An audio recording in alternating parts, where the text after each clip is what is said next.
नमस्कार. संवाद प्रतिवाद या आमच्या विशेष कार्यक्रमामध्ये आपल्या सगळ्यांचं मनापासून स्वागत. केंद्रीय अर्थमंत्री निर्मला सीतारामन यांनी आज देशाचा अर्थसंकल्प सादर केला. हा अर्थसंकल्प डिजिटल माध्यमातून होता. पहिल्यांदाच कागदाची भेंडोळी संसदेमध्ये नव्हती. पण अर्थसंकल्प सादर झाल्यानंतर नेहमीप्रमाणे विरोधकांकडून या अर्थसंकल्पावर टीका होती आहे. हा अर्थसंकल्प म्हणजे दिशाभूल करणारा आहे, त्याच्यातून देशाला काहीच हाती लागलेलं नाही अशा पद्धतीची टीका होती आहे. तर सत्ताधारी पक्ष आणि त्याचे समर्थक यांच्याकडून या अर्थसंकल्पाबद्दल गवगवा केला जातोय. हा अर्थसंकल्प सर्वसामान्यांना न्याय मिळवून देणारा आहे, अनेक दृष्टीनं हा अर्थसंकल्प देशाला पुढे नेणारा आहे, अशा पद्धतीनं त्याची भलावण केली जाते. मला स्वतःला असं वाटतं की अर्थसंकल्प हा देशाच्या पुढच्या वाटचालीसाठी अत्यंत महत्त्वाचा असतो. त्यामुळे त्याचं वस्तुनिष्ठ विश्लेषण व्हायला पाहिजे. प्रत्येक गोष्टीत प्रत्येक बाबतीमध्ये राजकीय चष्मा घालून बघण्याचं खरं तर कारण असत नाही. पण गेल्या काही वर्षामध्ये सातत्यानं अर्थसंकल्पाला सुद्धा राजकीय दृष्ट्या समर्थनार्थ किंवा विरोधकाच्या नजरेतून बघितलं जातं. आज आपण नेमकं ही गोष्ट टाळून या अर्थसंकल्पाचं वस्तुनिष्ठ विश्लेषण करण्याचा प्रयत्न करणार आहोत आणि त्यासाठी आज मी आमच्या स्टुडिओमध्ये दोन मान्यवरांना बोलवलेलं आहे. मी स्वागत करतो अर्थशास्त्र विभागातील गाडे अभ्यासक विजय ककडे सर यांना. नमस्कार. त्याचबरोबर आजचे आपले दुसरे मान्यवर आहेत CA महेश धर्माधिकारी सर. नमस्कार. दोघांचे स्वागत आहे. सुरुवातीला म्हटलं त्यानुसार अर्थसंकल्प जाहीर झाल्यापासून याच्याबद्दल विविध प्रतिक्रिया येत आहेत. आत्ता जसं म्हटलं तसं सरकार धार्जिण्या लोकांकडून, त्यांच्या समर्थकांकडून या अर्थसंकल्पाचं स्वागत केलं जाते, तर विरोधकांकडून हा अर्थसंकल्प म्हणजे केवळ बुडबुडे आहेत, फसवेगिरी आहे, अशा पद्धतीच्या शब्दात टीका केली जाते.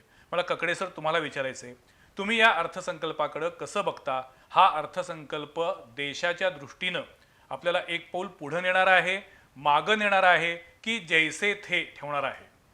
एक आहे की आपण म्हटल्याप्रमाणे अर्थसंकल्पाकडे राजकीय रंगातून पाहिलं जातं आणि त्याचे अर्थ आणि अन्वय अर्थ बाजूला राहतात. आज आपण या अर्थसंकल्पाकडे तटस्थ दृष्टीने ज्यावेळेला बघतो त्यावेळेला अर्थसंकल्पापूर्वी ज्या अपेक्षा होत्या आणि विशेषतः निर्मला सामंत या अर्थमंत्र्यांनी जे काही सांगितलं की हा अर्थसंकल्प गेल्या 100 वर्षात जसा नसेल तसा असणार आहे. कोरोनाच्या पार्श्वभूमीवरती हा अर्थसंकल्प येतो. प्रचंड मोठी घसरण आपल्याला पाहावी लागते. म्हणजे आपल्या देशाचं राष्ट्रीय उत्पन्न पहिल्यांदा 7.7% खाली गेलेलं आहे. या लॉकडाऊनच्या काळामध्ये जे काही आपली संपूर्ण अर्थव्यवस्था ठप्प झालेली होती, घसरलेली होती सगळी. आणि फक्त एकच क्षेत्र, शेती क्षेत्र, की ज्याच्यामध्ये 3.5% विकासाचा दर आहे. अन्यथा आपली घसरण कदाचित द्विअंकी डबल डिजिट झाली असती. सुदैवानं आपल्याला शेतीनं वाचवलेलं आहे. पण हे करत असताना अर्थव्यवस्थेमध्ये पहिल्यांदा जो लॉकडाऊन आला, आपल्याला लोकांचे जीव वाचवायचे आहेत. Leaves are more important than the living, असं त्यांनी लक्षात घेतलं. त्यामुळे रोजगारापेक्षा आम्हाला पहिल्यांदा जीव वाचवूया आणि म्हणून तातडीचा लॉकडाऊन करण्यात आला. आणि त्याचं फळं आपण नंतर पाहतो की तो लॉकडाऊन नंतर टप्प्याटप्प्याने विस्तारण्यात आला आणि कोरोनाच्या पार्श्वभूमीवरती रोजगार संपले. दारिद्र्य रेषेखाली 40 कोटीहून अधिक लोक ढकलले गेलेत, हे आजचं वास्तव आहे. रोजगार हानी झाल्यामुळे अनेक लोकांना दिवाळखोरीकडे जावं लागलेलं. आपल्या कोल्हापुरात देखील ज्यांचे छोटे व्यवसाय होते, छोटे हॉटेल्स होते, किंवा आपल्याकडे हॉटेल व्यवसाय असतील किंवा अन्य व्यावसायिक असतील, यांच्याकडे तर आपल्याला लक्षात येईल की हे सगळी कर्जबाजारी झालेली आहे. यांना मदतीचा हात मिळेल आणि पुन्हा एकदा आपलं जीवन सुस्थिर होईल अशी एक सर्वसामान्याची अपेक्षा होती. अर्थसंकल्प सर्वसाधारण लोकांच्यासाठी आहे का अर्थसंकल्प फक्त आकडेवारी मांडण्यासाठी आहे, जी फक्त ताळेबंद असतो का तो? तर नाही. तो तुम्ही म्हटला तसं आगामी वाटचालीचा तो एक बॅरोमीटर, एक दिशादर्शक असतो. आणि किती नाही म्हटलं तरी अर्थसंकल्पातून व्यक्त होणाऱ्या गोष्टी या सर्वसामान्य माणसाच्या आयुष्याशी प्रत्यक्ष किंवा अप्रत्यक्षरित्या निगडीत असतातच. हे कॉमन माणसापासून काय असतं, बजेट म्हणजे काय, तर काय स्वस्त आणि काय महाग. पण याचा लगेच दुसऱ्या दिवशी दुसऱ्या क्षणी आपल्याला इफेक्ट मिळत नाही, तर तो लॉंग टर्मला इफेक्ट असतो. अगदी निश्चित. म्हणजे जसे टॅक्सेशनमध्ये डायरेक्ट आणि इनडायरेक्ट टॅक्सेस असतात, तशाच पद्धतीनं याचे इम्पॅक्ट ही डायरेक्ट आणि इनडायरेक्ट इम्पॅक्ट असतात. त्यामुळे तो अर्थसंकल्प महत्त्वाचा असतो. आता मला तुम्हाला तेच विचारत होतं की या कोरोनाच्या पार्श्वभूमीवरती सगळ्यांना वाटत होतं की कोरोनाबद्दलचा काही नवीन सेस किंवा नवीन टॅक्स गव्हर्नमेंट लावेल का, तसं काही आहे का? नाही, यांनी या अर्थसंकल्पामध्ये असं धक्कादायक काही केलेलं नाही. कोरोना टॅक्स येईल किंवा अतिश्रीमंतांच्यावरती आणखीन टॅक्स येईल अशी भीती होती. तसं पाहिलं तर अतिश्रीमंत आत्ता देखील 42.5% कर देत आहेत. तेव्हा कराचा दर त्यांच्यासाठी उच्च आहेच. पण अशा प्रकारचा करोना कर लादून अर्थव्यवस्थेला पुन्हा एकदा पाठीमागं जाण्याची शक्यता लक्षात घेऊन त्यांनी तो लादला नाही, हे अतिशय स्वागतार्ह बाब आहे. पण त्यांनी ॲग्रिकल्चरल सेस हा 2.5% पेट्रोल आणि डिझेलवरती आणला. पण हे करत असताना दुसरी एक चांगली बाब केली की जो दुष्काळ कर होता तो मागे घेतला. त्यामुळे त्याच्या पेट्रोलच्या आणि डिझेलच्या किमतीवरती कोणताही परिणाम होणार नाही अशी भूमिका अर्थमंत्र्यांनी त्याच्या स्पष्टीकरणामध्ये दिली आहे. टॅक्सेस आमचे खूप किचकट आहेत, ते सुलभ करण्याचं खरं आव्हान होतं. गेल्या वर्षी तुम्ही अर्थसंकल्पामध्ये ऐकलं असेल की तुम्हाला 2 पद्धतीनं कर भरता येतील, आयकर भरता येतील. एक सवलती सगळ्या सोडून द्यायच्या आणि कर भरायचा, आणि दुसरा पर्याय सवलती घ्यायच्या आणि वेगळ्या पद्धतीनं कर. अशा प्रकारे करदात्याच्या मनामध्ये संभ्रम निर्माण करता. मला माहीत नाही माझं पुढच्या वर्षाचं उत्पन्न कसं असणार आहे आणि माझ्या काय बचती असणार आहेत, काय सोडायचं आणि काय घ्यायचं असं भ्रम न करता सर्वसाधारणपणे प्रत्येकाची कर देण्याची क्षमता लक्षात घेऊन 5%, 10% आणि 15% तुमचं उत्पन्नाचं काही मर्यादा असू दे, कुठल्याही प्रकारच्या वजाती असणार नाही. साधी सिंपल कर असेल, तुमचं 1 लाख उत्पन्न असेल, तुम्ही 5,000 कर द्यायचा. असं जर सोपं केलं असतं तर कर उत्पन्नही वाढलं असतं आणि प्रत्येकाला मी कर दिला पाहिजे प्रामाणिकपणे, ही भूमिकाही त्यातनं आली असते. सर, मला दरवर्षी हा प्रश्न पडतो, दरवर्षी बजेटच्या नंतर चर्चा होती की जे सर्वसामान्य माणसांना कळतं, अशा अभ्यासकांना कळतं, ते सरकारला का कळत नाही. म्हणजे आता साधं उदाहरण आहे, लॉकडाऊनच्या काळामध्ये स्टॅम्प ड्युटी 6%वरून 3% केली आणि एकूण महसूल जर बघितला तर दरवर्षीपेक्षा दुप्पट झाला. म्हणजे जर टॅक्सेशनचा दर कमी असेल तर लोक अजिबात काचकूच न करता लगेच तो टॅक्स भरून टाकतात. पण जर टॅक्सेशनचा स्लॅब जास्त असेल, प्रक्रिया किचकट असेल, तर मात्र तो कर कमी प्रमाणात गोळा होतो. इतकं साधं समीकरण असून सुद्धा सरकार ते करत नाही. ते का, ते नंतर आपण येऊया. तत्पूर्वी मी जातो धर्माधिकारी सर यांच्याकडं. यावर्षी कॉमन माणसाच्या दृष्टीनं, नोकरदार माणसाच्या दृष्टीनं सगळ्यात महत्त्वाचं असतं म्हणजे इन्कम टॅक्सच्या स्लॅबमध्ये काही बदल झाला का, तर असा कुठलाही स्लॅबमध्ये बदल झालेला नाही आहे. म्हणजे आता सध्या पुढच्या वर्षामध्ये इन्कम टॅक्सचा स्लॅब 5 लाखापर्यंत असणार आहे, काय आहे? हां, म्हणजे पहिला माफ जो आहे आणि पुढे रिबेट देऊन 5 लाख रुपयापर्यंत त्याला टॅक्स रिबेट पडल्यामुळं टॅक्स बसत नाही. ही जी पूर्वीची तरतूद होती ती त्या पद्धतीनंच आता कंटिन्यू झाली. पण 5 लाखाच्या पेक्षा जास्ती जर उत्पन्न असेल तर मात्र त्याला रिबेटचा बेनिफिटचा जो भाग आहे तो त्या केसमध्ये मिळत नाही. त्यामुळे वरच्या लोकांना काय थोडा बेनिफिट अजून ॲडिशनल मिळेल काय, किंवा स्टँडर्ड डिडक्शनची रक्कम अजून थोडीशी वाढेल काय, किंवा काही प्रमाणात सवलती सर म्हटले त्याप्रमाणे सामान्य माणूस असं बघत असतो की बाकी सर म्हणतात तसं डायरेक्ट एवढ्या टक्क्यानं टॅक्स भरल्यापेक्षा काही रक्कम गुंतवून आपले वाचत असतील तर गुंतवणुकीकडे त्या माणसाचा कल असतो. तर असं काय होईल काय हे वाटत होतं, पण अर्थमंत्र्यांनी या अर्थसंकल्पामध्ये फारसा टच त्या याला केलेला नाही. तुमचं उत्पन्न 5 लाखावरून 5,10,000 रुपये झालं तर तुम्हाला 12,000 टॅक्स द्यावा लागतो. टॅक्स भरावा लागतो. उत्पन्न 10 रुपयाने वाढले तर तुम्हाला 12,000 टॅक्स द्यावा लागतो. ही रचना आम्हीच निर्माण करू शकतो. हे अतिशय विनोदी पण वास्तव आहे की तुम्ही म्हणजे आता सर 5 लाखापर्यंत टॅक्स नाही, 5 ते 10 लाखापर्यंत 10%, तुम्ही 10 लाखाच्या पासून 20 लाखापर्यंत 20%, आणि 20 लाखाच्या पुढे असेल तर 30%. पुन्हा सरचार्ज येतो, सरचार्ज असतो. म्हणजे तो जवळपास 32-33% जातो. पण आता याच्यामध्ये ज्यांचं हाऊसिंग लोन आहे त्याच्यात एक विषय असाही होता की जो इंडिव्हिज्युअलचा टॅक्स रेट हा जास्त आहे थोडा आणि कॉर्पोरेट सेक्टरला 25% केलेला आहे, तर हा सुद्धा जर तुम्ही खाली थोडा आणला पॅरिटी आली असती तर त्याच्यामध्ये एक पॅरिटी आली असती. पण ते काय विषय हा केलेला एक विनोदी बदल केलेला आहे, तो पण आपण घेऊया की सिनियर सिटीजन जे 75 वर्षाच्या वरचे आहेत आणि देशाला स्वातंत्र्य मिळून 75 वर्ष झाली, हा तो योगायोग साधत अर्थमंत्र्यांनी सिनियर सिटीजनसाठी एक सुखद धक्का तात्पुरता दिला. तो असा की त्यांनी इन्कम टॅक्स रिटर्न भरायचे नाहीत पण टॅक्स भरायचा आहे. आणि त्याचं त्यांनी काय म्हटलंय की ठेवींवरती व्याज आणि पेन्शन एवढं सोडून जर तुमचं आणखीन काय असेल तर टॅक्स भरा. आणि बऱ्याच वेळा अशा पेन्शनर लोकांचं थोडं घर भाड्यापासूनचं उत्पन्न, थोडं एखादं शेअर मार्केटमधलं काही गुंतवणुकी असतात, अशा गोष्टी, शेतीचं थोडं उत्पन्न असू शकते, तर हे लोक मग त्यामध्ये बेनिफिट घेऊ शकणार नाही. पुन्हा बँकांच्या ठेवीमध्ये सुद्धा त्यांनी काय केलं, स्पेसिफाईड बँक्स असा एक शब्दप्रयोग त्याच्यामध्ये म्हणजे बिटवीन द लाईन जेव्हा आपण जातो तेव्हा तो त्याच्यामध्ये घातलेला आहे. म्हणजे ठराविक बँकांमधल्या हा, ठेवींवरच्या व्याजाला अशा पद्धतीने rebate हा, दिलं. अशा पद्धतीने. आणि ते सुद्धा TDS हा होणारच. अरे बाप, म्हणजे TDS होणार असेल तर त्याला त्या TDS साठी तरी रिटर्न भरावं लागेल. पण म्हणजे ही मखलाशी आहे, बखलाशी आहे, शुद्ध फसवणूक आहे. फसवणूक आहे ही एक प्रकारे. म्हणजे आपण या सिनियर सिटीजन साठी काही थोडंफार केलं असं दाखवण्याचा नाही, नाही, त्यांनी लकडे सर, तुम्ही एका वाक्यात या अर्थसंकल्पाचं वर्णन काय कराल किंवा काय सांगाल? हा अर्थसंकल्प बाजार स्नेही अर्थसंकल्प आहे. बाजार रचना खाजगीकरणाकडे नेणारा आणि त्याचबरोबर खाजगी क्षेत्राला जास्त प्रोत्साहन देणारा अशा प्रकारचा आहे. पण मग तुम्ही त्याचं स्वागत करता की विरोध करता?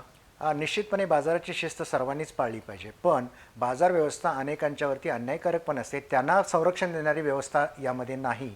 विशेषतः जे असंघटित क्षेत्रातले कामगार आहेत, ज्यांचं उत्पन्न बुडालेलं आहे, उत्पादन थांबलेलं आहे, असे छोटे कारागीर आहेत, छोटे उद्योजक आहेत, यांना जी सढळ मदत पाहिजे होती ती अर्थसंकल्पात नसल्यामुळे मी थोडासा या अर्थसंकल्पाकडे फार उत्साहानं पाहत नाही. याचं कारण हे आहे.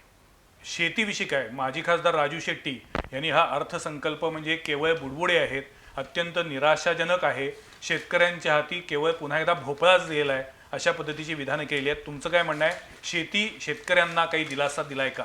एक आहे की शेतकऱ्यांचं एक मोठं आंदोलन चालू आहे हे आपल्याला सर्वांना माहिती असेल, आणि त्यामुळे अर्थमंत्र्यांनी आकडेवारीची मखलाशी याच्यामध्ये चांगली केली. 2013-14 मध्ये आम्ही इतकं देत होतो, 33,000 देत होतो, आणि आता 2020 मध्ये आम्ही 75,000 कोटी देत आहोत.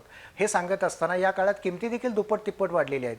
त्यामुळे आम्ही शेतकऱ्यांच्या पदरामध्ये फार मोठं टाकत आहोत, 40%, 50%, 60% वाढ टाकत आहोत. ही पुन्हा आकडेवारीची फसगत आहे. शेतकऱ्यांना त्यांच्या कष्टाचा दाम पाहिजे, बाजार व्यवस्था बळकट करण्याची गरज आहे.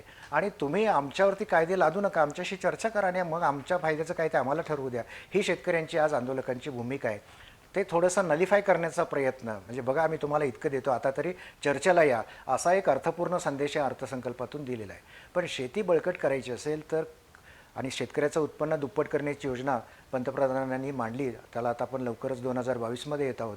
शेतकऱ्यांचं उत्पन्न दुप्पट तरी सोडाच, पण आहे तितकं देखील आता राहिलेलं नाही. पण अर्थमंत्र्यांनी आज बोलताना असंही म्हटलेलं आहे की आम्ही MSP देण्यासाठी बांधील आहोत आणि किमान 1.5 किमान हमी भाव देण्यासाठी सरकार प्रयत्नशील असेल. हा 1.5 कशाचा ते व्यक्त नाही आहे, कारण आता जी MSP वाढली ती 1.5 वाढलेलीच आहे. किमती जर दुप्पट वाढल्या असतील तर तुम्ही 1.5 वाढ देऊन चालणार नाही, ती जास्त दिली पाहिजे. हा एक महत्त्वाचा भाग आहे. आणि दुसरं, MSP फक्त मोजक्याच पिकांना मिळते. महाराष्ट्रात का आंदोलन होत नाही, बाकीची राज्य का येत नाही आहेत? तर याचं कारण असं आहे की या MSPचा फायदा जे सरप्लस प्रोड्युसर्स आहेत, मग ते तांदूळ असू दे, म्हणजे भात असू दे, किंवा कापूस असू दे, किंवा आपल्याकडे आता गहू म्हणू, याच्या बाबतीतच दिसतं. याचं कारण त्यांचे इंटरेस्ट त्याच्यामध्ये मोठ्या प्रमाणामध्ये आघात होतात. कुठलाही कायदा सरसकट सगळाच बाद असत नाही, सगळ्यात चांगला असत नाही, त्याच्यामध्ये प्लस मायनस असतं. पण याच्यामध्ये जी पद्धती वापरली त्याच्या बाबतीत फार रोष आहे की आम्हाला कळतं तुम्हाला काय चांगलं लागतं ते. आम्ही लहान मुलं नाही आहोत, लहान मुलांना हे दूध पिलंच पाहिजे अशी आपण सक्ती करतो. तसं शेतकऱ्यांना करू नका ना. आम्ही तुमचे या देशाचे नागरिक आहोत, आमच्याशी चर्चा करा, आमच्या बाबतीत निर्णय घेतात तर आम्हालाही कळू द्या काय होतं ते. आणि आमचं जर असा समज असेल की एका विशिष्ट गटासाठीच होतं आहे आणि ते तुम्ही आकडेवारीतून दाखवताय की अदानीने इतक्या मोठ्या प्रमाणामध्ये गोडाऊन्स कशासाठी तयार केले, स्पेशल रेल्वे ट्रॅक त्यांच्यासाठी कशासाठी आला, हे सगळं लक्षात घेतलं तर मागे काय चाललेलं आहे हे न समजण्या इतका आमचा आणि विशेषतः पंजाबचा आणि हरियाणाचा शेतकरी नाही. तो संपन्न शेतकरी आहे. खरं तर तसे प्रत्येक शेतकरी व्हावेत असं आमचं धोरण असलं पाहिजे. कारण आमच्या शेतकऱ्यांच्या आंदोलनं पहा तुम्ही, मर्सिडीज बेन्झ गाडी आहे त्या आंदोलनामध्ये, हे आमच्या शेतकऱ्यांच्याकडे पण येऊ दे ना. आंदोलनं करा असं त्याचाच संदेश द्यायचा नाही, तर श्रीमंती येऊ दे, संपन्नता येऊ दे.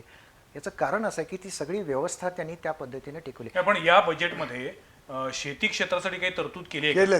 किती आहे, काय आहे? म्हणजे आता त्यांनी किसान कर्जासाठी एक जो विषय सांगितला तो 16.5 लाख कोटी रुपये याला देणार. बर, 16.5 लाख कोटी असा एक विषय सांगितला. दुसरा एक विषय त्यांनी असा सांगितला की ई मार्केट्सची जी संकल्पना आहे त्याच्यामध्ये इनाम नाव ही नॅशनल ॲग्रिकल्चर मार्केट. हा, तर त्यासाठी त्यांनी 1000 अशी ई मार्केट्स ही या याच्यात करणार म्हणून एक सांगितलेलं आहे. बर, मच्छीमार लोकांच्यासाठी त्यांनी 5 फिशिंग हब्स तयार करू असा एक विषय त्यामध्ये सांगितला आहे. आणि APMC जे आहेत सगळ्या बाजार समित्या त्यांच्यासाठी त्यांनी काय सांगितलं की ॲग्रिकल्चरल इन्फ्रा फंड असा आम्ही सरकारतर्फे त्यासाठी उभारणार आहोत. आणि त्यातून यासाठी हे केलेलं आहे. आणि ग्रीन स्कीम नावाचा एक जो त्यांचा हे आहे की ग्रीन स्कीम त्याच्यामध्ये जी व्हेजिटेबल आणि जी पेरिशेबल असतात, नाशवंत भाजीपाला. नाशवंत भाजीपाला, याच्यामध्ये त्यांनी एक 22 प्रॉडक्ट्स नवीन त्याच्यामध्ये ऍड केलेले आहेत. आणि एकूण 21-22 मध्ये आम्ही किती रक्कम या ॲग्रिकल्चरसाठी देऊ हा आकडा त्यांनी 1.72 लाख कोटी एवढा आकडा त्यांनी त्यात सांगितलेला आहे. एक चांगला प्रयत्न सांगावा लागेल की स्फूर्ती स्पेशल फंड फॉर रिजनरेटिंग आमच्या ट्रॅडिशनल इंडस्ट्रीज यासाठी दुप्पट तरतूद 15,000 कोटीची केलेली आहे. याच्यात व्हॅल्यू एडिशन महत्त्वाचे म्हणजे आपल्याकडे बघा आता कन्हेरी मठ आहे सिद्धगिरीत, तर यांच्या मार्फत अनेक हर्बल प्रॉडक्ट्स आता विकले जातात, तयार होतात. याला नॅशनल मार्केट मिळालं पाहिजे आणि हे तयार करणारा आमचा शेतकरी, पापड असतील, लोणची असतील, अशा प्रकारचे सगळे पदार्थ ज्या खेड्यातनं तयार होतात ते प्रोसेस करून ब्रँडिंग आलं तर लगेच 5 रुपयाचे 50 रुपये होतात. म्हणजे कोबी आज आमच्याकडे 10 रुपये किलोने विकला जातो. तोच ब्रँडेड पद्धतीने तुम्ही सुपर मार्केटमध्ये गेलात तर त्याची किंमत असते 600 रुपये किलो आणि 50% घसघशीत डिस्काउंट असतो. हे जे मार्केट मेकॅनिझम आहे ते आम्ही वापरलं पाहिजे.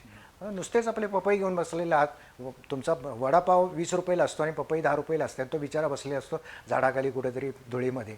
आणि आपण हे मार्केटची शिस्त आपण पाळलेली नाही, ती पाळली पाहिजे. आणि त्या अर्थानं तुम्ही मगाशी बाजार स्नेही असा शब्दप्रयोग मुद्दा आणि मग तसं म्हणलं तर एक प्रकारे त्या अर्थानं स्वागत केलं पाहिजे, निश्चित केलं पाहिजे. म्हणजे याच्यात दुसरा एक मुद्दा आहे की जो सातत्यानं मोदी सरकारवरती टीकेचा असतो, तो म्हणजे निर्गुंतवणुकीकरणाचा. ज्या पद्धतीनं सरकारी कंपन्या मोडीत काढल्या जातात असा दावा केला जातोय, त्याला एक प्रकारे पुष्टी मिळालेली आहे LIC मुळे. LIC आणखीन अन्य 3 बँका त्याचे नॅशनलाइज बँका आता डिनॅशनलाइज प्रायव्हेट केल्या जातील. मी असं म्हणेन की हे बघा, मांजराचा रंग महत्त्वाचा का हो, colour of the cat doesn't matters. मांजर काळा आहे, माझं मांजर पांढरं आहे, याच्यात काही अर्थ नाही आहे. ते काय करतं, तुमच्या घरातील उंदीर पकडतं का लोणी खातं हे बघा ना.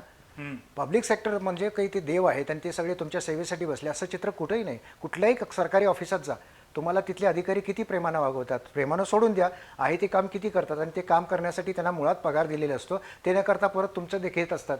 पब्लिक सेक्टर सगळं अडचणीत का आला तर वर्क कल्चर तिथं नाही. पण मग तुम्ही एक प्रकारे खाजगीकरणाचं समर्थन करता. खाजगीकरण व्हायला पाहिजे, जिथं जिथं सरकारचं काम नाही ते सरकारनं करू नये. सरकारचं काम काय आहे, सरकारची कामं ठरली, सार्वजनिक हिताची जी कामं आहेत जे खाजगी क्षेत्र कधी करूच शकणार नाही, तेवढीच सरकारनं चांगल्या पद्धतीने करावी. तुमचा रस्ता खाजगी क्षेत्र बांधणार नाही, तुमच्या दारामध्ये दिवा लावण्याचं काम सरकारचं नाही, ते तुम्ही लावलं पाहिजे. पण पूल बांधायचं असेल तर सरकारनं बांधला पाहिजे. सार्वजनिक शिक्षणाची तरतूद सरकारनं केली पाहिजे, आरोग्याची तरतूद सरकारनं केली पाहिजे. पण एखादं हॉटेल सरकारनं चालवू नये ना, कशासाठी चालवायचं? हॉटेल चालू करण्यासाठी जर तुम्ही गेलात तर तिथं आमचा जो अधिकारी असेल तो म्हणेल की माझी 5ला ड्युटी संपते, आता येऊ नका. आणि आमच्याकडे सुविधा नाही, सकाळी पाणी पाहिजे तुम्हाला गरम, सकाळी 7 वाजता आंघोळ करायचे, आमचा शिपाई 8 वाजता येतो, मग पाणी चालू करायचं, बोर चालू नाही आमचं, मग तुमचं तुम्ही गरम पाणी घ्या नाहीतर थंड पाणी घ्या. ही व्यवस्था प्रत्येक ठिकाणी आहे. आणि त्यामुळं काय झालेलं आहे की कायमच्या नोकऱ्या काढून टाकून आज कंत्राटी पद्धती का आली. कंत्राटी कामगार चांगला काम करतो, त्याला फक्त एक दिलं पाहिजे की कंत्राटी कामगाराला रेग्युलर कामगारापेक्षा जास्त पगार दिला पाहिजे आणि त्याला किमान त्याच्या सेवेची काही शाश्वती दिली पाहिजे, हमी दिली पाहिजे. दुसरं असं की त्याला प्रॉव्हिडंट फंड असेल, त्याच्या कुटुंबासाठी काही किमान उत्पन्नाची हमी असेल, ही दिल्यानंतर मला तुमच्याकडेच काम केलं पाहिजे असं काही नाही. मला काम करायचं आहे आणि मला जिथं चांगला पगार मिळेल तिथे मी काम करेन. आणि अतिशय चांगलं कौशल्याचं काम करणारे आपण अनेक कारागीर बघतो, राजस्थानी लोक इथे येऊन काम करतात, दिवसभर रात्रभर काम करतात. आणि आम्ही म्हणतो की आमच्या दृष्टीने प्रॉडक्टिव्हिटी महत्वाची आहे. पण मला त्याच्यात तुम्हाला विचारायचं आहे, तुम्ही बँकेचे एका उपाध्यक्ष पण आहात, तर तुम्ही बँकिंग सेक्टरला या बजेटमधनं काय मिळालं हे पण सांगा. आणि आता जसं म्हटले की 3 बँकांचं निर्गुंतवणुकीकरण करण्याचं धोरण आहे, तर त्याचे IPO पण कदाचित नंतर येतील, तुम्ही त्याचं स्वागत करता का?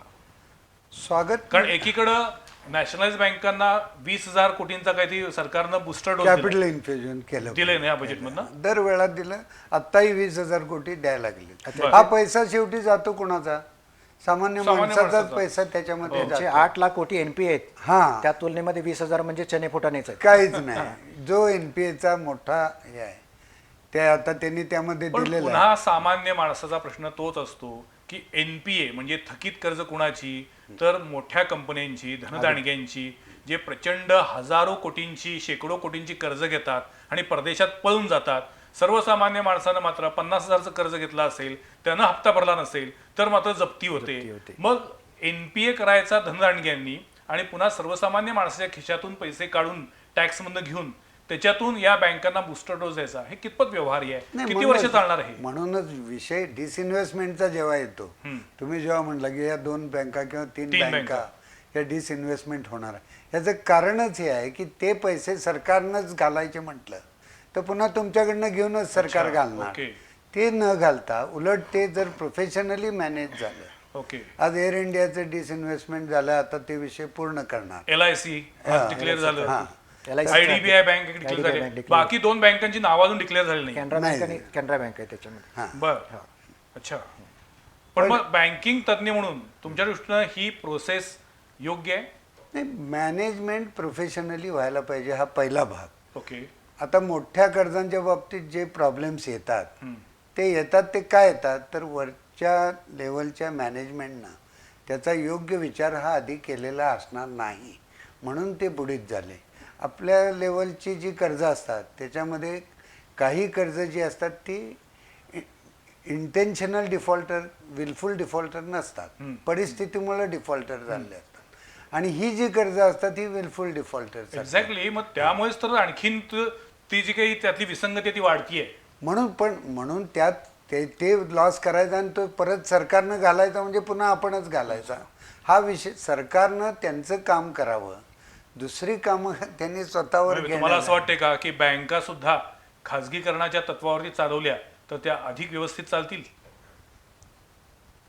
काही कसं आहे, सोशल रिस्पॉन्सिबिलिटीचा भाग म्हणून ज्या गोष्टी सरकार त्यांच्या योजना कार्यान्वित करण्यासाठी ज्या बँकांच्या मार्फत त्या राबवल्या जातात त्या गोष्टीसाठी त्यांना त्या बँकांची गरज वाटते. आता ज्या खाजगी याच्यात करणार नाही. आता अशीच जर विचारसरणी सरकारची असेल तर कालांतरानं जसं एका रात्रीत बँकांचं राष्ट्रीयकरण झालं तसं एखाद्या वर्षी या सर्व राष्ट्रीयकृत बँकांचं खाजगीकरण व्हायला वेळ लागणार नाही. अजिबात होणार नाही. होणार याचं कारण असं की तुम्ही बाजाराचा नियम बघा. आज SBIचा बाजाराचा दर काय आहे? 300 रुपयाच्या खाली आहे. आणि HDFC प्रायव्हेट आहे त्याचा दर काय आहे? 1800 रुपये. याचा अर्थ त्यांचे 10 रुपये 1800 रुपयाच्या बरोबर आहेत.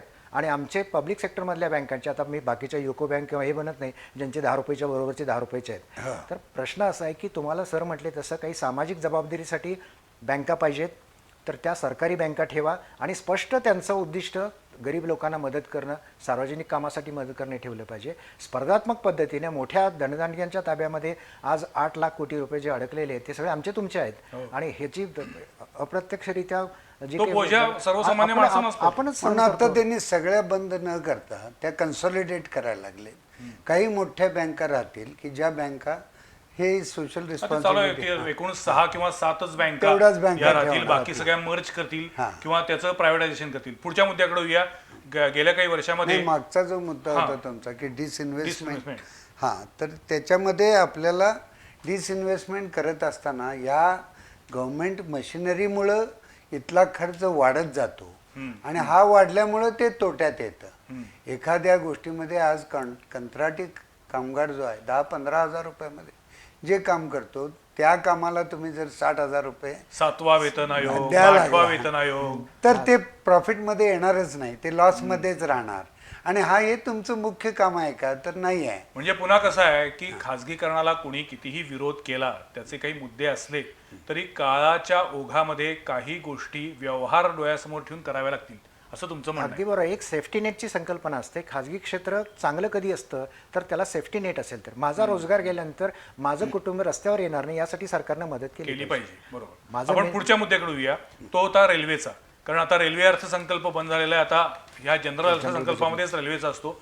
या अर्थसंकल्पामध्ये रेल्वेसाठी काय काय दिले? एक म्हणजे रेल्वेचं आधुनिकीकरण करणं हा एक महत्त्वाचा भाग आहे. आणि दुसरा रेल्वेच्या ज्या मालमत्ता आहेत त्याचं मॉनिटायझेशन, चलनीकरण करणं हा एक अतिशय वेगळा. पण म्हणजे काय, मी पण ते वाचलं, मॉनिटायझेशन, लँड मॉनिटायझेशन म्हणजे काय करणार? याचा अर्थ असा की रेल्वेच्या शेजारीच समजा कमर्शियल अशी प्लॉट आहेत किंवा त्यांची जागा आहे तर ती भाड्याने द्या, तिथं कॉम्प्लेक्स तयार करा आणि त्याच्यावरती उत्पन्न मिळवा. ती दीर्घकालीन भाड्याने दिली जाऊ शकतात किंवा विकली जाऊ शकतात. तुमच्या ताब्यात असलेल्या अतिशय चांगल्या मालमत्ता. या बाजार रचना काय म्हणते की माझी एक हायवेच्या शेजारी 1 गुंठा जमीन आहे आणि तिथे मी गाय बांधली, तर एखादा हॉटेल चालक काय म्हणतो, तुझी गाय मागे बांध, मला तिथे हॉटेल काढू दे, मी माझ्या ॲसेटचं मॉनिटायझेशन करतो. अशा प्रकारे आता सरकार देखील स्वतःच्या ज्या मालमत्ता आहेत, लँड जी आहे ती प्राईम लँड आहे बऱ्याच ठिकाणी. पुन्हा त्याच्यावरून सरकारवरती टीका होणार, सरकारनं सगळं विकायलाच काढलेलं आहे. सरकार काय विकतं आणि सातत्याने टीका होती त्या मोदी सरकारवरती होत असते. पण प्रश्न असा आहे की असं म्हणणारे विकत घेत नाहीत, विकत घेणारे दुसरेच असतात. नाही, तुम्ही जो टीका म्हटला मगाशी तो मुद्दाही मला असं सांगायचा आहे की विरोधी पक्षनेता आणि विरोधी पक्षातले लोक म्हणजे त्यांनी याच्यावर टीका केलीच पाहिजे अशा पद्धतीचा विषय त्यांच्या माइंडसेटमध्येच येतो. खरं आहे. अर्थसंकल्प बघत असताना नाही, मी म्हणलं सुरुवातीला की सुरुवातीला म्हटलं दुर्दैवानं ना. तोच आहे की अर्थसंकल्प सादर झाला की सत्ताधारी पक्षांनी त्याचं स्वागत करायचं, विरोधी पक्षांनी त्यावर टीका करायची, एवढंच होतंय. त्याचं वस्तुनिष्ठ विश्लेषण करायचं म्हणून तर आपण बोलतोय. बरं. पण मला आज पुन्हा मुद्दा तो वाटतोय. सावरकरांनी असं सांगितलेलं होतं पूर्वी हम्म. की तुम्ही याला सत्तारूढ पक्ष आणि विरोधी पक्ष अशी नावच देऊ नका. बर. पार्टी इन मेजॉरिटी हम्म. And party in minority okay. असं त्याचं सभागृहामधले वर्गीकरण. एकूण संख्या आपल्याला सभागृहामध्ये, लक्षात घेऊन, हां. ओके. आणि म्हणजे काय होणार की विरोधी पक्ष म्हणजे मी सगळ्याला प्रत्येकाला विरोध विरोधच करणार. करणार. हा भाग त्याच्यामध्ये राहणार नाही. पण खरं पण सांगू तसं का? झालं नाही. एवढी पॉलिटिकल मॅच्युरिटी आपल्याकडे फार कमी लोकांना आहे. विरोधक म्हटल्यावरती आता आज दुपारनंतर एवढ्या प्रेस नोट येऊन पडलेल्या आहेत. विरोधी पक्षातल्या सर्व आमदार खासदारांच्या, माजी खासदारांच्या सगळ्यांचं म्हणणं आहे की हा अर्थसंकल्प फसवा आहे, केवळ शब्दांचे बुडबुडे आहेत. आणि सत्ताधारी पक्ष आणि त्यांच्या आमदार खासदार मंत्र्यांनी मात्र या अर्थसंकल्पाचं तोंड भरून कौतुक केलेलं आहे. त्याचा खरोखर नेमका काय फायदा आहे, काय तोटा आहे, लॉंग टर्मला त्याच्यातनं पुढं काय मिळणार आहे याचा विचार केला पाहिजे. आणि जर एखाद्या अर्थसंकल्पामध्ये एखादी गोष्ट चुकीची होत असेल तर सत्ताधारी पक्षानं सुद्धा आपल्या मंत्र्यांवर, नेत्यांवर प्रेशर आणलं पाहिजे की हे बदला म्हणून. आणि विरोधी पक्षानं सुद्धा ॲट द सेम टाइम एखादी गोष्ट चांगली असेल तर त्याचं स्वागत केलं पाहिजे, त्याला सपोर्ट केला पाहिजे. पण तसं होत नाही. आपण आता मुद्दा आलो तो रेल्वेसाठी एकतर आपल्याला महाराष्ट्राच्या दृष्टीनं नागपूर मेट्रो आणि नाशिक मेट्रोला भरघोस पैसे मिळालेले आहेत. 2 मिळालेले आहेत आणि त्याचबरोबर मुंबई ते कन्याकुमारी आपल्याला एक स्पेशल मुंबई कॉरिडॉर एक मिळतो, मिळाले. तो बरं, मिळतो. बरं. पण प्रश्न असा आहे की रेल्वे याच्या सोबत काही मुद्दे अजूनही आपल्याला घेऊया की तुम्ही LICचा मुद्दा घेतला होता, IPO LICचा आहे तो, की ज्यावेळेला आपण खाजगीकरण म्हणतो त्यावेळेला असं लगेच म्हटलं जातं की हे सगळं आता खाजगी क्षेत्राच्या ताब्यात जाणार, वाईट होणार. पण थोडंसं LICकडे आपण बघूया की LICने लोकांना काय दिलं. LICचे परतावे 3.5% ते 4%च आहेत, नंबर 1. नंबर 2, लोकांचं आयुर्मान वाढलं तर हप्ते कमी व्हायला पाहिजे होते, तसं नाही झालेलं. म्हणजे तुम्ही प्रॉडक्ट इनोव्हेशन केलं नाही. लोकांना परतावे देत असताना तुम्ही शेअर बाजारात पण आलात, पैसे उभे केलेत आणि त्याच्या खाली एक बारीक लाईन टाकली की your investment is subject to market risk. LIC म्हटल्यानंतर विश्वास, आणि तुम्ही अविश्वासाचा धंदा सुरू केला आणि त्याच्यामध्ये 10,000चे 7,500 बऱ्याच लोकांना तुम्ही परत केले. म्हणजे नुकसान इक्विटी फंडमध्ये जेव्हा त्यांनी इन्व्हेस्टमेंट्स केल्या त्यावेळेला मूळ रक्कम 10,000 रुपये ज्यांनी प्रीमियम भरलेला आहे त्यांना 10,000च्या वर तर काहीच मिळालं नाही, 10,000 पेक्षा खालीच कमी. माझ्या मुद्दा लक्षात आला. पण म्हणजे पुन्हा LICनं सुद्धा त्यांचं स्वतःचं एक काय म्हणू प्रॉफिट मेकिंग बघण्याचा प्रयत्न केला असं आपण म्हणू शकत नाही. केलाच ना त्यांनी. पण त्यातनं सर्वसामान्य लोकांचं नुकसान झालं त्याच्यामध्ये. म्हणजे जे तुमचं काम नाही ते तुम्ही करायला गेलात, हे तुमचं काम नव्हतं. दुसरं, सरकारनं LICला स्वतःची एक संस्था म्हणून वापरली आणि IDBI बँकेमध्ये पैसे ओतायला लावले. हे तुमचे आमचे पैसे होते. म्हणजे पॉलिसी आपण घेतो, त्याच्यावरचा प्रीमियम आपण भरतो, त्यावरती मिळणारा परतावा फायदा आपल्याला मिळायला पाहिजे, तो मिळतच नाही. मग जर प्रायव्हेट सेक्टरमध्ये बजाज असेल, रिलायन्स असेल किंवा बाहेरच्या परदेशातल्या स्पर्धक अशा प्रकारच्या इन्शुरन्स कंपन्यांनी तुम्हाला चांगली सेवा दिली, प्रॉडक्ट चांगली दिली, तुमच्या सोयीने बदल करून दिले, तर तुम्हाला तक्रार करण्याचं काही कारण नाही आहे. पण या IRDA खाली एवढं आहे त्याच्यासाठी. ज्या कंपनीज आहेत आज त्याच्यामध्ये LIC आता कॉम्पिट करते. करेल. त्या कॉम्पिट करताना IRDA खाली प्रायव्हेटच्या कंपनीज आहेत. आता या सगळ्या कंपन्यांना एकच रूल्स अँड रेग्युलेशन्स IRDAचे लागू आहेत. मग त्यांच्या जे प्रीमियमच्या टर्म्स आहेत आणि जे काय त्या प्रॉडक्ट्स आहेत ती आणि तुमची ही कम्पेरेबल होत नाही. आणि मग या केसमध्ये शेवटी कॉमन मॅन हा त्या LICवर विश्वास ठेवून तिथं निवडीचा हक्क त्याला मिळाला ना. मग त्याला कम्पॅरेटिव्हली जर कमी रिटर्न मिळत असेल तर कुठं चुकतंय हा भाग बघायला आणि पाहिजे. म्हणून मग या बजेटमध्ये जे आपल्या ज्या विमा कंपन्या आहेत त्याच्यामध्ये थेट परकीय गुंतवणूक करण्यासाठी 47%वरून 74%पर्यंत 49वरून 74. 49वरून 74 नाही. म्हणजे 50च्या आत जे होतं ओके. ते आता 75च्या आत मेजॉरिटी होल्डिंग आली ते. म्हणजे हा आकडेवारीचा म्हणजे फरक बदल. परदेशी 51% विमा कंपन्यांचा अधिक व्यवसाय इथं वाढेल. वाढेल. नाही. कारण आणि व्यवसाय- टक्केवारी 74% म्हणजे इट इज मोर दॅन 50%. हा, त्या अर्थाने त्यामुळे कंट्रोल जो आहे तो त्यांचा राहील. तो त्यांचा राहील त्या केसमध्ये. कारण विम्याचं पेनिट्रेशन आम्ही म्हणतो बाजारात, म्हणजे त्याची जी काही ग्रामीण भागामध्ये त्याचा जो वेग आहे पसरला त्याचा आहे तो फार कमी आहे. विमा नाईलाजानं घेणारे आपण काही लोक सेवा क्षेत्रातले आहोत. ॲग्रिकल्चर सेक्टरसाठी कुठं विमा आहे? तशा प्रकारचे प्रॉडक्ट आम्ही डिझाईन नाही केलेले. म्हणजे हवामानावरती आधारित असलेला विमा जगभर प्रसिद्ध आहे. आज शेतकरी सगळ्या प्रकारची जोखीम घेऊन डोक्यावर बसतो. त्याच्यासाठी सोशल इन्शुरन्स वेगळा प्रकार आहे, तो द्यायचं काम कोणी करायचं? त्यामुळे केवळ खाजगी क्षेत्र म्हणजे खूप चांगलं किंवा केवळ नफाखोरी करणे, अशी साचेबंदपणातून बाहेर पडल्या पाहिजे की खाजगी क्षेत्रावर सरकारचं नियंत्रण पाहिजे. खाजगी बस असली पाहिजे, पण त्या बसचं भाडं किती असलं पाहिजे, त्याचे थांबे किती असले पाहिजेत, सुविधा कुठल्या असल्या पाहिजेत, याचं नियमन सरकारनं करायचं आहे. बसच चालवली पाहिजे असं नाही. त्याला स्पर्धक एस टी तुम्ही तेवढी चांगली करा, चांगलीच गोष्ट आहे. ग्राहकाला निवडीचं स्वातंत्र्य द्या की आज त्यांनी dedicated freight corridor railway suggest केलं. आत्तापर्यंत रेल्वेची ओनरशिप सगळी असताना असे डेडिकेटेड फ्रेट कॉरिडॉर झाले नाहीत ना. मग आता त्या केसमध्ये असे होण्यासाठी जर पब्लिक प्रायव्हेट पार्टिसिपेशननं एखादं काहीतरी हे होत असेल तर इट इज बेनिफिशियल. म्हणजे रेल्वेच्या बाबतीत तुम्ही या बजेटचं स्वागत करताय. तिसऱ्या मुद्द्याकडे जाऊया, आरोग्य व्यवस्था. कोरोनामुळे सगळ्यात अत्यंत ज्याच्याबद्दल लक्ष होतं असा हा मुद्दा आहे. आरोग्य क्षेत्रासाठी या बजेटनं काय दिलं? या बजेटचं लक्ष आरोग्य क्षेत्राकडे अतिशय महत्त्वाचं. सुरुवातीला म्हणलं तसं कोरोनाबद्दलचा किंवा लसीकरणासाठीचा वेगळा कुठलाही टॅक्स किंवा सेस लावलेला नाहीये. उलट 35,000 कोटी रुपये लसीकरणासाठी दिलेले आहेत. पण लस फ्री मिळणार का? लस फ्रीच्या बाबतीत त्याच्याबद्दल अर्थमंत्र्यांनी स्पष्ट काही सांगितलं नाही. अर्थपूर्ण मौन सांभाळलेला आहे असं आपण म्हणूया. आणि लस खरोखरच सर्वांना लागणार आहे का, हाही प्रश्न आहे. म्हणजे लसीच्या बाबतीत वाद प्रतिवाद सगळीकडे आहेत, संवाद आहेच. पण तो जर बघितला तर खरोखरच करोनाचा इम्पॅक्ट आता कमी झालेला आहे. कदाचित करोना पार्ट 2 आणखीन वेगानं येऊ शकेल, त्याच्यासाठी वेगळी लस लागू शकेल. आणि आपली मानसिकता आहे की मला आजारच नसेल तर लस कशाला टोचून घेऊ, त्याचे काय परिणाम माहीत नाही आहेत. बरं, याच्या बाबतीत वैद्यकीय क्षेत्रात देखील एकमत नाही आहे. उद्याला त्याचे कदाचित वेगळे परिणाम होऊ शकतात. आज करोनाची ज्यांना औषधं घेतलेली आहेत त्यांना विस्मरणाचा फार मोठ्या प्रमाणामध्ये त्रास होतोय. तर हे असं सगळं लक्षात घेतलं तर कुठलंही आजार नसताना औषध घ्यायचं नाही. जे मोडलेलं नाही ते दुरुस्त करत बसायचं नाही. मग तरतूद किती केली आहे? तरतूद एकूण आरोग्यासाठी हेल्थसाठी मुळात काय केलं, अर्थमंत्र्यांनी जे 6 पिलर्स म्हणून त्यांचे जे सांगितले मांडणी केली, त्या 6 पिलर्सने अर्थसंकल्पात मांडणी केली. त्यातला पहिला पिलर हा हेल्थ अँड वेलबिईंग. ओके. आणि त्याच्यामध्ये जवळजवळ 64,180 कोटी रुपये हे त्यांनी हेल्थसाठी ठेवलेले आहेत एकूण सगळ्या हेल्थसाठी. पण एक महत्वाचं, एक सोशल महत्वाचा पिलर विसरलेला आहे त्याने. त्याच्याकडे येऊया थोडंसं की संपूर्ण जगभर आणि भारतात देखील हा ट्रेंड आहे. ऑक्सफॅमचा रिपोर्ट आहे की 1% लोकांच्याकडे 60% मालमत्ता आहे आणि प्रचंड लोकसंख्ये मोठ्या ज्या आहेत त्यांच्याकडे मालमत्तेचा वाटाच नाही आहे.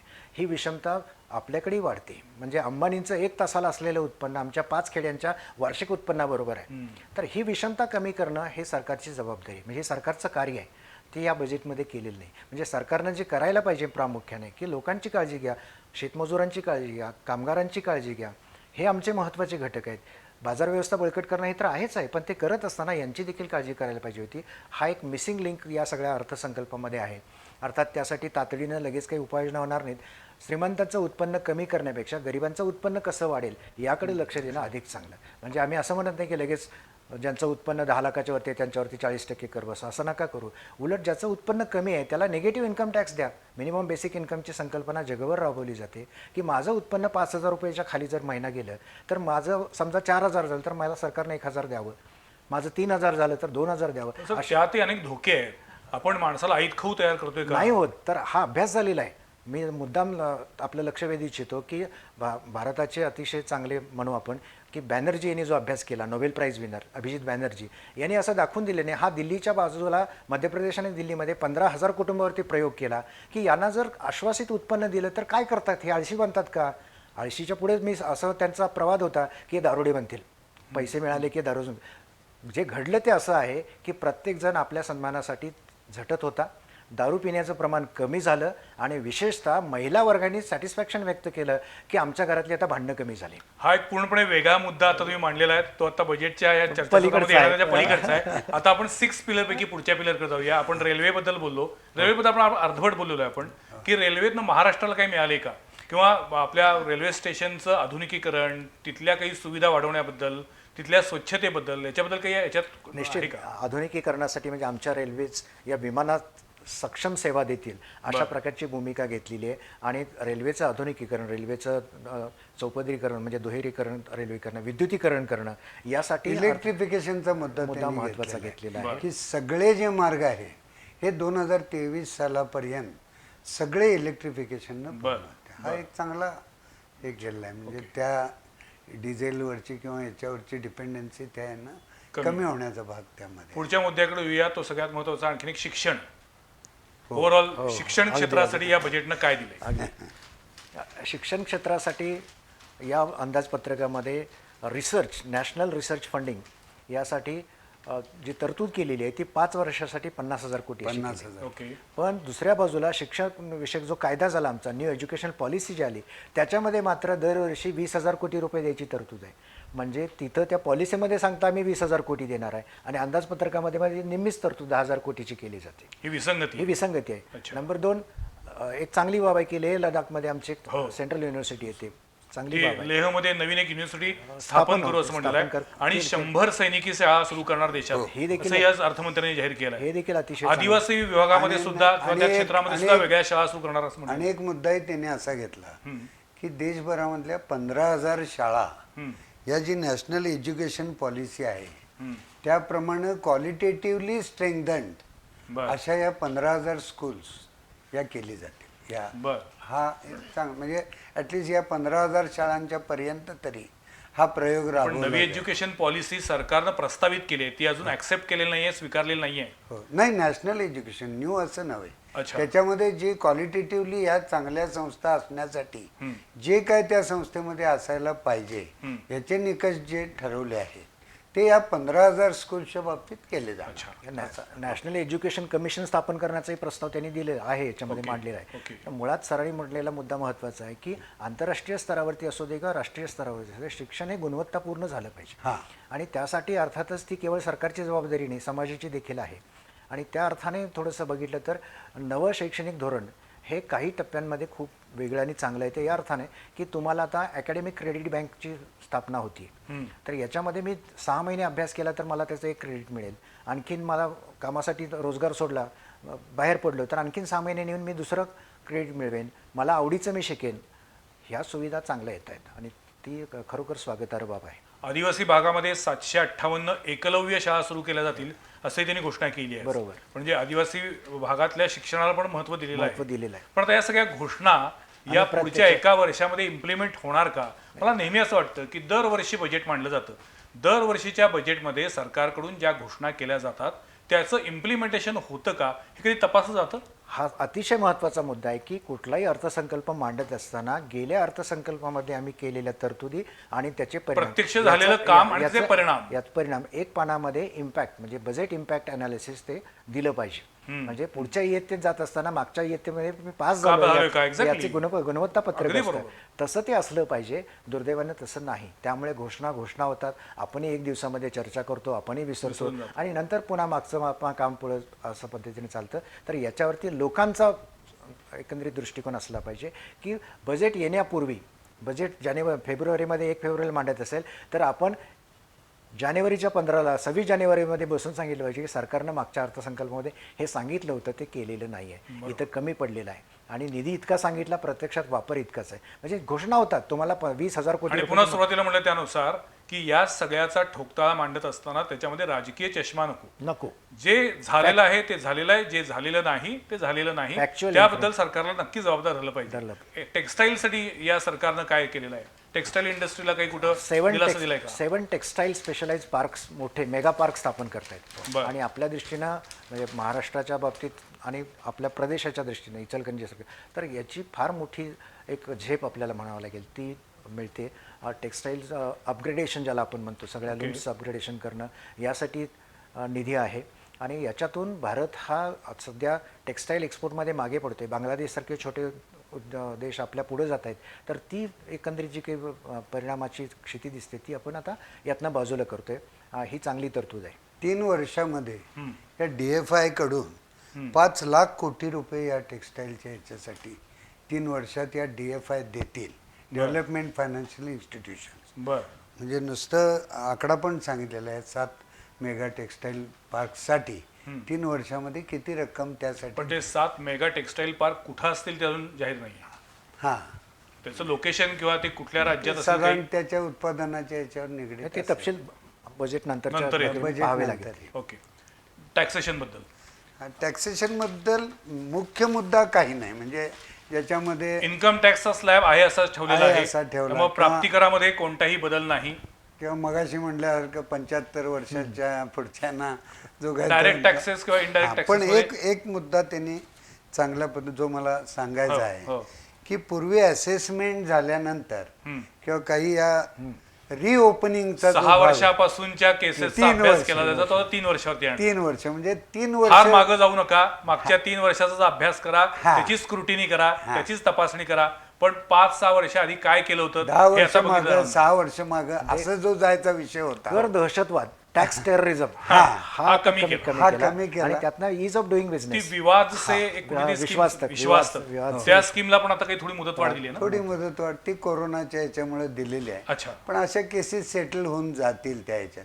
आणखीन एक मुद्दा कसा आहे की फेसलेस असेसमेंट आता गेल्या 1-2 वर्षापासून फेसलेस असेसमेंट म्हणजे समोरासमोर इन्कम टॅक्स ऑफिसर आणि आपण असा जो भाग आहे हो. तो कमी केला आहे. तुम्हाला त्याचा चेहरा दिसणारच नाही.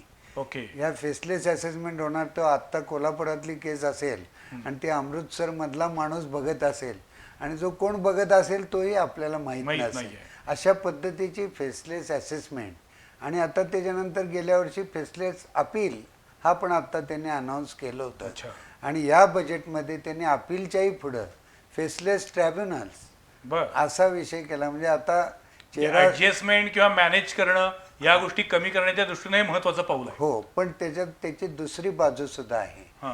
की ज्या काही जेन्युइन गोष्टी असतात त्या आपल्याला समोर सांगण्याची जी संधी मिळत होती ती आता मिळणार नाही. अशी संधी सुद्धा याच्यामध्ये मिळणार नाही.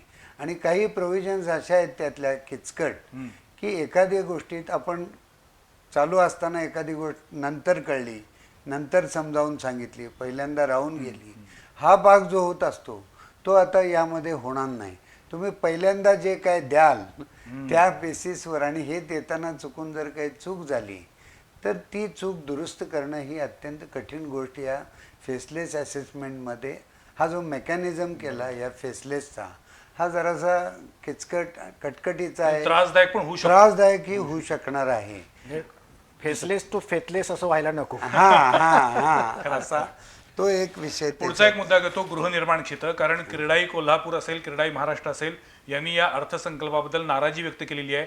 गृहनिर्माण क्षेत्राला यातून काहीच मिळणार नाही. किंबहुना पेट्रोल डिझेलवरती टॅक्सेशन वाढवल्यामुळं त्याचा इनडायरेक्ट परिणाम हा सर्व बांधकाम साहित्य महाग होण्यावरती होईल आणि त्याचा बोजा पुन्हा सर्वसामान्य घर घेणाऱ्या माणसावरती होईल असं म्हटलेलं आहे. तुम्ही काय सांगाल? निश्चितपणे की बांधकाम व्यवसाय असा व्यवसाय की जिथं एम्प्लॉयमेंट इंटेन्सिटी सर्वात जास्त आहे. म्हणजे एक घर बांधायला घेतल्यानंतर कमीत कमी 18 लोकांना काम मिळतं तिथं. त्यामुळे देशाला कोरोनाच्या सारख्या परिस्थितीतून रोजगार अभिमुख करायचं असेल तर पहिलं काम करायला पाहिजे होतं की बांधकाम व्यवसायाला सर्वात जास्त प्रोत्साहन द्यायला पाहिजे होतं. पण तसं झालेलं असं नाही. झालेलं नाही. फक्त तरतुदी ज्या आहेत त्या अतिशय टिंकरिंग म्हणून म्हणजे थोडंसं काहीतरी दिल्यासारखं केलेलं आहे. पूर्वीच्या कर्जावरती असलेली सवलत थोडीशी आणखीन 1 वर्ष चालू ठेवू असं दिलेलं आहे. स्वस्त गरज किंवा परवडणारी घरं. परवडणारी Affordable housing. अफोर्डेबल हाऊस, परवडणारी घरं याच्यासाठी फार मोठं प्रोत्साहन आवश्यक होतं आणि अजूनही लोकांना याची मोठी गरज आहे. तर ती पूर्ण करण्याच्या दृष्टीनं आवश्यक होतं. फक्त कर्जाचे व्याजदर कमी झाले म्हणजे घराची मागणी वाढत नाही.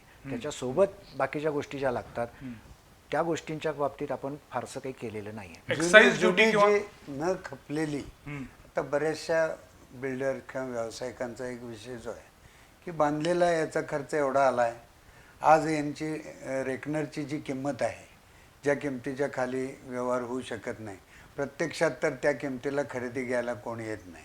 आणि मग कमी किमतीनं जर खरेदी केलं तर वरचा डिफरन्स हे तुमचं इन्कम आहे असं धरलं जाईल आणि त्याच्यावर तुम्हाला टॅक्स भरायला लागेल असा जो भाग होता. आणि याच्यामध्ये थोडा फरक त्यांनी असा मागं केला होता की रेकनरची जी किंमत आहे त्याच्यापेक्षा 10% किंमत जर कमी असेल तर चालू शकेल, त्याच्यापेक्षा चालणार नाही. अशा वेळेला मग न खपणारी जी घरं आहेत ती विकायची झाली तरी सुद्धा बिल्डरना अडचण, विकली नाही तरी सुद्धा अडचण हा जो भाग होता त्याला आता 10% ऐवजी त्यांनी तो 20% म्हणजे रेडी रेकनर पेक्षा 20% कमी दरानं सुद्धा एखादी प्रॉपर्टी विकता येईल आणि त्याचा इन्कम टॅक्स मध्ये त्याचा 20% लेस ही किंमत ग्राह्य धरली जाईल. फक्त त्याला मुदत दिली आहे त्यांनी किती मेख मारलेली आहे 12 नोव्हेंबर पासून ती आता 30 जून 21 पर्यंत असा तो भाग. आता ते कदाचित पुन्हा त्याला extend करतील नंतर. चर्चेमध्ये वाढवलं पाहिजे, याने मागणी केली पाहिजे. पण ॲटलिस्ट ते तो विचार तरी केलेला आहे की ही खपली पाहिजेत. पण त्या व्यतिरिक्त जादा सवलतीचा जो भाग आहे तो काय यातनं दिलेला नाही. एका अत्यंत महत्त्वाच्या मुद्द्याकडे येतो, तो म्हणजे पेट्रोल डिझेलची दरवाढ. एकीकडं या सरकारनं, केंद्र सरकारनं म्हटलेलं आहे की उज्ज्वला योजनेची अजून व्याप्ती वाढवणार, अजूनही काही लोकांना सबसिडाईज रेटमध्ये किंवा फ्री ऑफ कॉस्ट आम्ही गॅस सिलेंडर देण्याचा प्रयत्न करणार. दुसरीकडे म्हटलेलं आहे की थेट पाईपलाईनद्वारे गॅस पुरवठा अगदी काश्मीरपर्यंत नेणार असंही म्हटलेलं आहे. आणि तिसरीकडं मोदी सरकारवरती, भाजप सरकारवरती सातत्यानं जी टीका केली जाते आहे ती म्हणजे वाढत्या इंधन दरावरती. या बजेटमध्ये पुन्हा एकदा पेट्रोल डिझेलवरती सेस लावला अजून. बरोबर. मग त्यामुळं सर्वच प्रकारच्या वस्तूंच्या किमतीमध्ये वाढ होण्याची शक्यता आहे. हे पुन्हा इनडायरेक्ट इम्पॅक्ट आहे त्याचा. आणि सेसच्या बाबतीत एक केलं की 2.5% सेस लावत असताना पूर्वीचा जो दुष्काळ कर होता तो काढून घेतलेला आहे. म्हणजे 2.5% वाढवले आणि 2.5% कमी केले, त्यामुळे आहे तिथेच ठेवलेलं आहे. यामुळे पेट्रोल आणि डिझेलच्या प्रत्यक्षातल्या ग्राहकाच्या दृष्टीने दरवाढी होणार नाहीत. नंबर 1. नंबर 2, सर्वात महत्त्वाचा मुद्दा जो पूर्वी तुम्ही घेतला की पेट्रोल आणि डिझेल हे GST मध्ये आणण्याचं वचन होतं, ते मात्र आम्ही पाळत नाही. GST मध्ये आणल्यानंतर पेट्रोल आणि डिझेलवरती 40% पेक्षा जास्त कर आकारता येणार नाही. अगदी चैनीची अतिचैनीची वस्तू जरी ठरवली तरी 40% येईल. आमचा पेट्रोल आणि डिझेलवरचा जो टॅक्स आहे तो 130% आहे. बापरे. म्हणजे जगात सर्वात महाग असं आमचं चित्र आज आहे. आणि याच्यामुळे अर्थव्यवस्था सगळी कोलमडते, कारण वाहतूक महाग होती, महागाई आपोआपच सुरू होते. पण ही सरकारला कळत नसतील या गोष्टी. कळतात, पण सरकारची ही दुभती काय आहे. इतक्या मोठ्या प्रमाणामध्ये जो पैसा मिळतो तो सोडायला सरकार तयार नाही आहे. दुसरीकडून उत्पन्न फारसं येत नाही आहे. GST मध्ये कधी 1 लाख कोटीच्या पुढे जातं, परत मागे येतं, तिळवर पुढे तांदूळवर मागे असं त्याची अवस्था आहे. त्यामुळे सरकारला हमखास उत्पन्नाचा स्रोत तो म्हणजे डिझेल, इंधनावरचेच कर आहेत. आणि त्याच्या बाबतीत आज अजूनही सरकार आपल्यावरती खूप डिपेंडंट आहे की आपण म्हणतो की आपले कर कमी आहेत वगैरे नाही आहे. तुम्ही गाडी चालू केली की दर किलोमीटरला सरकार, तुम्ही जेवढे किलोमीटर चालतात तेवढे तुम्हाला पैसे सरकारला द्यावे लागतात. तुम्ही 1 किलोमीटर गेला की 7 रुपये सरकारला द्यायचे. अप्रत्यक्षरित्या आपण देत असतो. तर हा जिजिया कर आहे, खूप मोठा कर आहे. आणि तो सरकारनं कमी केला तर अर्थव्यवस्थेला फार मोठी गतिमानता मिळू शकते. आणि पुन्हा सुरुवातीला म्हणजे त्यानुसार आहे टॅक्सेशनचं जर आपण दर कमी केले तर लोक आनंदाने देतात. रॅशनलायझेशन होते. जगभर पेट्रोलचे दर कमी होत असताना आमचे दर वाढत होते. म्हणजे सुरुवातीला आम्ही सांगितलं की आमचे पेट्रोलचे आणि डिझेलचे दर मार्केट लिंक्ड असतील. म्हणजे काय, बाजारात, जागतिक बाजारात दर वाढले आम्ही दर वाढवणार, जागतिक बाजारात दर कमी झाले आम्ही कमी करणार. सुरुवातीला तसं होत नाही. म्हणजे सुरुवातीला आंतरराष्ट्रीय बाजारपेठेमध्ये कोसळीचे दर कमी झाले तरी मोदी सरकारनं इकडे आपल्याकडे देशामध्ये इंधनाचे दर कमी केले नाहीत. इंधनाचे दर, त्याच्यामुळेच हे सरकार टीकेचं धनी बनायला लागलेलं आहे. निश्चित आहे, टीका झालीच पाहिजे. याचं कारण एक दर असा होता की निगेटिव्ह रेट आला होता ऑइलच्या बाबतीत. ऑइलला होता. याचा अर्थ असा की तुम्ही जर तेल घेऊन गेलात तर आम्ही तुम्हाला डॉलर तुमच्या खात्यावरती टाकू, हे चित्र होतं.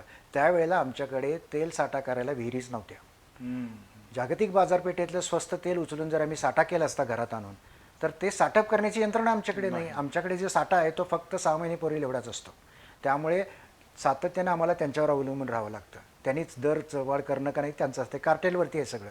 त्यामुळे ऊर्जेच्या बाबतीत स्वयंपूर्ण आपण ज्या दिवशी होऊ त्या दिवशी आमचा विकास दर नक्कीच 20% 25% असा वेगानं जाऊ शकेल. पुढचा मुद्दा आयात कर किंवा निर्यात कर, याबद्दल काय सांगाल? इम्पोर्ट ड्युटी काय वाढवलेली? निश्चित बदल केलेले आहेत. विशेषतः कस्टम्स रेट्स म्हणजे आयात कर जे आहेत ते तांब्यावरती, सेकंड हँड जे काही तांबा आमच्यात येतं, एकूण तांब्या बाबतीत रिसायकल्ड तांबं हे आमचं 75% इतकं आहे. त्याच्यावरचा दर कमी केलेला आहे, हे चांगलं आहे. आणि स्टीलवरती दर कमी केला की आमच्या देशातल्या पोलादाच्या किमती खूप वाढत होत्या, त्यामुळे संबळ इंडस्ट्रीला त्रास होत होता. तर कार्टेलिंग होऊ नये या दृष्टिकोनातून स्टीलवरचा दर कमी झाल्यामुळे स्पर्धात्मक आयात वाढेल, हा अतिशय चांगला भाग आहे. सोने चांदीचे दर कमी होतील असं गोल्डवर पण गोल्डवरचा कस्टम कमी केली. सोनं 1600 12.5 वरून 10 वर आणलाय तो. अच्छा, म्हणजे सोनं 1600 रुपयाने स्वस्त झालं, चांदी मात्र वाढली.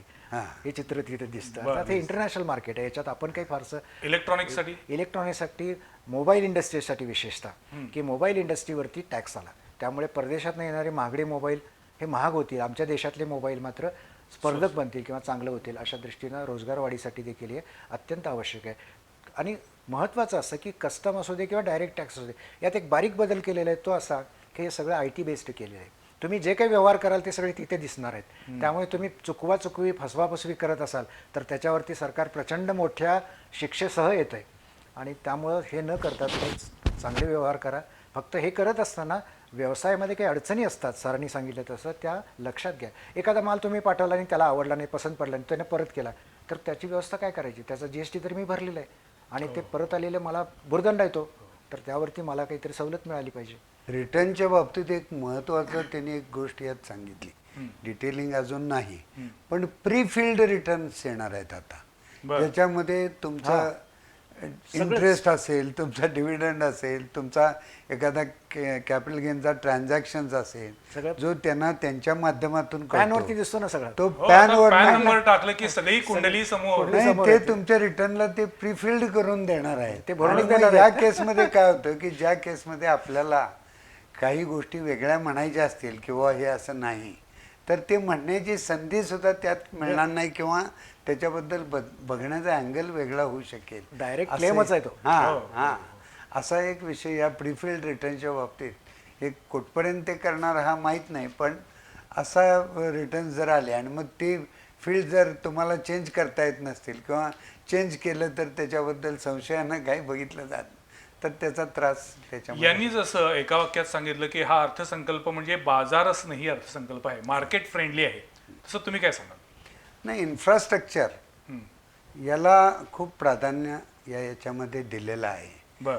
आणि ज्याचा थोडा परिणाम पर्यायानं लेबरवर पण होत असतो. रस्ते निर्मितीसाठी आपला मुद्दा राहिला. रस्ते निर्मितीसाठी बरीच मोठी तरतूद केलेली आहे. आणि किती आहे तरतूद ती? 8,000 किलोमीटर 8,500 किलोमीटरचे रस्ते नवीन बांधले जातात. 22 पर्यंत, मार्च 22. बर. आणि 11,000चे त्यांनी आता तयार केलेले आहे. पोर्ट बद्दल काय आहे? पोर्ट पण 7 पोर्ट्स महत्वाचे. आणि या पोर्ट्सला सुद्धा ते PPP मॉडेल तयार पब्लिक करणार. प्रायव्हेट पब्लिक प्रायव्हेट पार्टिसिपेशन असं PPP मॉडेल त्याच्यामध्ये पोर्टचा तयार सगळ्यात होणार. फायदा गुजरातला होणार आहे. हा. याचं कारण असं आहे की पोर्ट म्हणजे शिप डिसमॅन्टलिंग बिझनेस जो आहे, बोटी जुन्या झालेल्या असतात त्या सगळ्या मोडायच्या असतात, त्याच्यासाठी एक हाँगकाँग कन्व्हेन्शन आहे की ज्यानुसार त्याचं स्टँडर्ड ठरलेलं आहे. तर त्या बाबतीत भारतानं ते सगळे कंप्लाय केलेलं आहे आणि त्याच्यामध्ये 35 लाख लोकांना रोजगार मिळण्याची शक्यता व्यक्त केलेली आहे. पण पोर्टमध्ये त्यांनी जे दिलेत त्यात आंध्र किंवा इकडच्या बाजूची या कोस्टल लाईनची पोर्ट सुद्धा पोर्ट्सची नावं दिलेली आहेत त्यांनी. अच्छा. हां, आणि त्याच्यामध्ये इकडची जशी आहेत, वेस्टर्न साईडची जशी आहेत तशी ईस्टर्न साईडची सुद्धा त्याच्यामध्ये पोर्ट्स आहेत. विशाखापट्टणम वगैरे त्या भागातली सुद्धा पोर्ट्स त्याच्यामध्ये आहेत. या अर्थसंकल्पाची वैशिष्ट्ये काय आहेत याचं विश्लेषण हे दोन्ही मान्यवर करून सांगतात. एक नजर टाकूया या अर्थसंकल्पातील प्रमुख ठळक अशा मुद्द्यांवरती.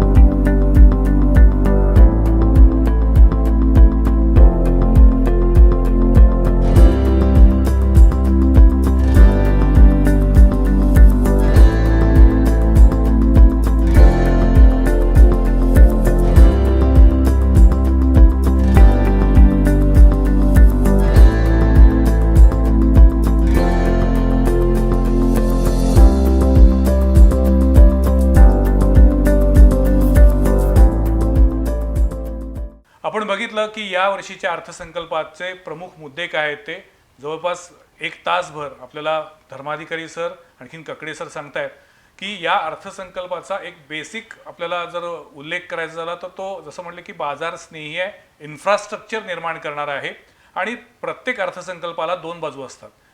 त्याचे काही चांगले आपल्याला रिटर्न्स मिळतात तर काही गोष्टींबद्दल मात्र सर्वसामान्य जनता नाखुश असते. पण एकूण या अर्थसंकल्पातून सर्वसामान्य माणसाला फारसं काही मिळालं नाही असं बोललं जाते. जे काही मिळालं ते उद्योग व्यवसाय क्षेत्राला मिळालं, पण त्याच्यातही पुन्हा अनेक जसे बांधकाम क्षेत्र म्हणते की आम्हाला याच्यातून काहीच मिळालेलं नाही आहे.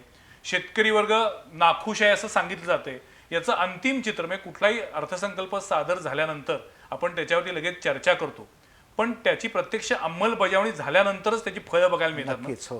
तर हा साधारण कालावधी पहिले महिना 2 महिने 3 महिने किती धरावा?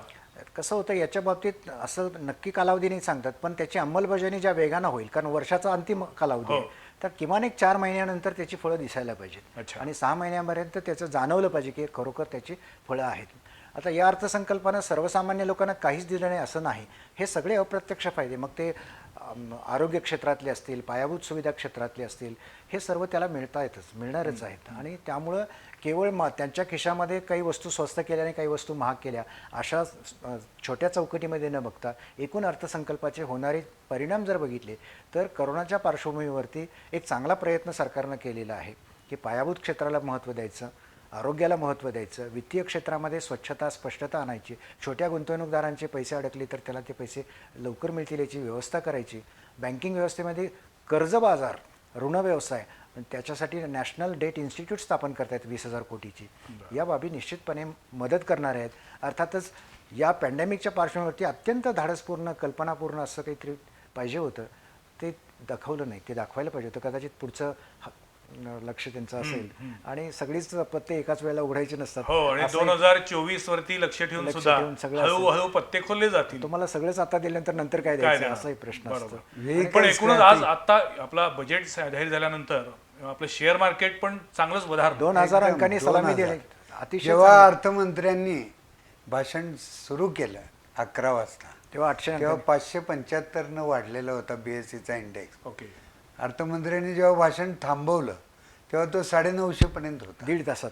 आणि त्याच्यानंतरच्या तासात तो 9.5 2,000 पर्यंत गेला. इतका त्याच्यामध्ये म्हणून तो बाजार स्नेही आहे तो या अर्थात. व्हेकल स्क्रॅपिंगचा एक मुद्दा ज्याचा महत्त्वाचा ऑटोमोबाईल महत्त्वाचा सेक्टरवर परिणाम होणार आहे महत्त्वाचा राहिला. की तो जो मुद्दा आहे त्यामुळं जुनी पण आता गाड्यांचं आयुर्मान त्यांनी वाढवलं. म्हणजे आता खासगी गाड्यांना 20 वर्षापर्यंत वापरायला परवानगी दिलेली आहे आणि त्यानंतर टेस्टिंग केलं जाईल. आणखीन सार्वजनिक वाहतूक प्रणालीमध्ये असलेल्या वाहनं आहेत ती 15 वर्ष केली. बरोबर ना? पण याचा म्हणजे एक प्रकारे ऑटोमोबाईल्सला बूस्ट मिळालेला आहे. आणि टॅक्स पण आहे ना. 1,00,000 कोटी वाहनं स्क्रॅप होतात. स्क्रॅप होत. अच्छा. 1,00,000 कोटी. पण त्यामुळेच नवीन वाहनं खरेदी केली जातील. येतील. ऑटो इंडस्ट्रीला मोठा बूस्ट होणार. पण सामान्य माणसाला थोडा हे होणार, नुकसान होणार. नुकसान असं म्हणता येणार नाही कारण फार जुनी जेव्हा तो वाहन वापरत असतो तेव्हा इंधन मेंटेनन्स बाकीचा खर्च खूप होत असतो आणि त्याला परवडते की नाही हा मुद्दा मात्र आणि न वापरण्यावर जास्त टॅक्स बसतो कारण पोल्युशन सगळ्यांनाच असतं. सगळ्यांनाच आहे. म्हणजे आमची KMT ज्यावेळेला धूर सोडत गावभर फिरते त्यावेळेला साहजिकच बसणाऱ्यांच्या सोबत बाकीच्यांना देखील 2 सिगारेटचं स्मोकिंगचा इम्पॅक्ट असतो तेवढा होत असतो. आणि नवीन जी व्हेकल्स येतील ती जास्त इलेक्ट्रिक व्हेकल्स बद्दल काही बोलले यात इलेक्ट्रिक काही special व्हेकल्स पण ही राहतील त्याच्यामध्ये जास्त प्राधान्य. ओके. त्याला सवलती दिल्या मागच्या जातील, त्याचा अंदाजपत्रकात फायदा दिले होईल. हो, सोलर आणखीन इलेक्ट्रिक व्हेकल्सला मागच्या बजेटमध्ये चांगली त्यांनी सपोर्ट केला होता. एकूणच या वर्षीचा अर्थसंकल्प कसा आहे, त्याचं वैशिष्ट्य काय आहे, याबद्दल या दोन्ही मान्यवरांनी माहिती दिलेली आहे. आज आमच्या स्टुडिओमध्ये ककडे सर आणि धर्माधिकारी सर आले, याबद्दल मी त्यांचे आभार मानतो. पुढच्या सोमवारी पाहायला विसरू नका आणखीन एका विषयावरील चर्चा संवाद प्रतिवादमध्ये. तोपर्यंत नमस्कार.